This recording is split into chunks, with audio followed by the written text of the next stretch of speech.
Sorry, I'm replying to comments and stuff and thanking Donna for her donation there. Well, thank you. I appreciate that. And I'm looking out at some clouds this morning, and we basically have dew points from yesterday in the 40s to today in the low 60s. It is warming up. It's also getting more humid. So we may see a sprinkle or two today. I don't think we see anything too terribly crazy out there, and I'm not looking for any sort of day ruiners until maybe late in the weekend, maybe around early next week. And we will get to that as I start to hit F9 and jump through the show right now. How about that? Here is what it looks like up north. Some storms in Oklahoma.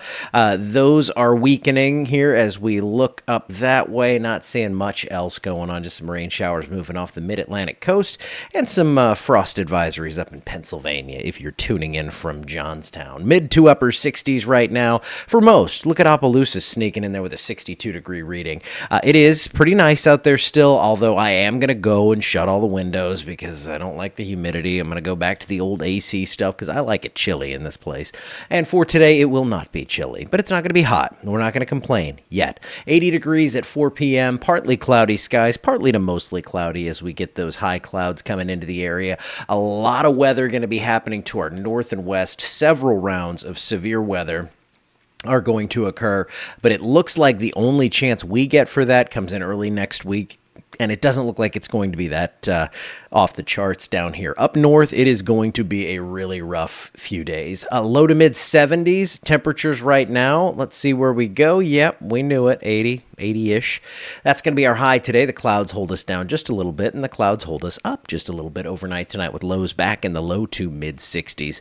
So here we go. Here is your severe outlook. This is starting tomorrow. I'm going to take you through the next several days in case anyone has any weekend plans up toward Dallas, Oklahoma City, anywhere to the north and northwest. That's what we're looking at. So this is tomorrow. Let's go into day 3. This is Friday's outlook. So you see it kind of shifts a little east. So you'd think traditionally we're going to get things to continue to push on to the east. And actually what happens here is we're going to see things move a little bit further back west as that trough just kind of continues to eject pieces of energy out. So a big severe threat from Wichita, the classic, like when I was a kid, severe tornado alley there from Wichita to Wichita Falls, Texas, and then Oklahoma City and all points around those areas. And then on Sunday, it gets a little closer to here. You see Northwest Louisiana gets in that threat zone. Now, they don't have an outlook for Monday. I could see us ending up in a level 1 or 2 risk on Monday. So we'll just keep an eye on that, but I wanted to give you that. If you have any plans this weekend, as I know we're getting toward the end of the school year, we're getting to where people are starting to do a little more stuff. And here's what it looks like when we just kind of check out the model. And you can see you got that big spin up to the northwest. That's going to be what kind of pushes little systems out that kick off thunderstorms each day. We will see some isolated activity in the area. You can see by early in the week, around Monday, that's when things get active here, and that could linger on into Tuesday. Now, after that, it just looks like some scattered showers. Now, remember, we're heading into May, so we're going to be transitioning toward that summer pattern where we start to see those daytime storms pop up a lot of afternoons. Again, we didn't see that last year, so hopefully that's what we will see because that's what keeps us out of the very severe droughts. And look at this. This is our rainfall outlook. This finally started updating again. There were issues with this thing for like the last 10 days, so I do have an update on this now, and it looks like we're probably out of that Monday system, which I'm going to call it that because that's when most things are going to be happening. We are going to see the rain totals probably in the 1 to 2 inch range, maybe a little lower down south, a lot lower down as you head toward Homa and toward Grand Isle. So if you have plans to go fishing, first off, I'm mad you're not taking me. And second off, it looks like the weather will be decent. It's not going to be great because it's going to be windy out there. And we are going to see some big winds. It looks like possibly starting as soon as Friday with gusts up around 30. Could be approaching 35 for the weekend. So I spread out that windy word across Saturday and Sunday. That's when it's going to be most pronounced. And a good chance for rain and thunderstorms starting late Sunday into Monday and getting out of here sometime on Tuesday. So we'll see how that all shakes out, and we'll play with the timing on that and get things as accurate as possible. But the day that I'm seeing this all kind of squaring up on us is Monday for some rain and storms. And, you know, to see rain and storms every week or so that's okay. We can deal with that and keeps us out of the drought and everything.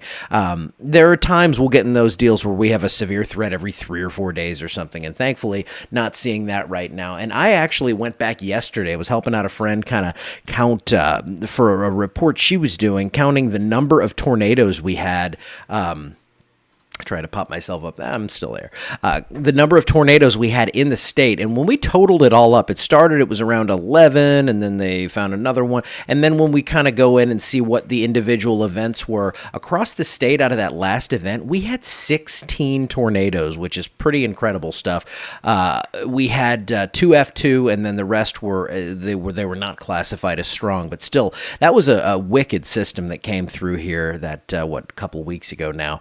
And it looks like I don't see anything on the horizon like that, and that's very, very, very good news. But we do have a lot of warmth coming in, and our normal highs are in the low to mid 80s, normal lows, low 60s right now. So above normal pushes us close to hot, and it looks like starting off May we will do that with precipitation around normal, and a typical day has about a 30% chance for rain. Now, we're not going to see a 30% chance each day. This is more based on the totals, but it looks like in that week, a half an inch to an inch of rain, kind of that setup is what we're looking at as we head more toward those scattered showers and storms as opposed to these big organized systems that come through. So we really get to that point where I start to get bored, like June and July, the pop-up storms, there's no wind energy, there's nothing, it's just every day is the same forecast. I used to joke when I left TV, I was like, yeah, I left because of June to September when I would have to say it's going to be 95 with a 30% chance of storms each day. So I'll be kind of frustrated. That's okay, though, because the only thing that should get me going then would be a tropical system, and we don't want to see that. So it's okay if I'm bored.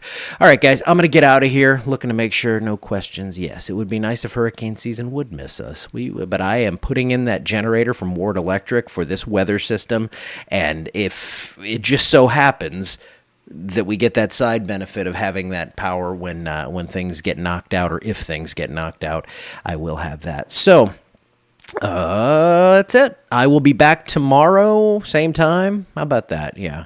I'm lonely.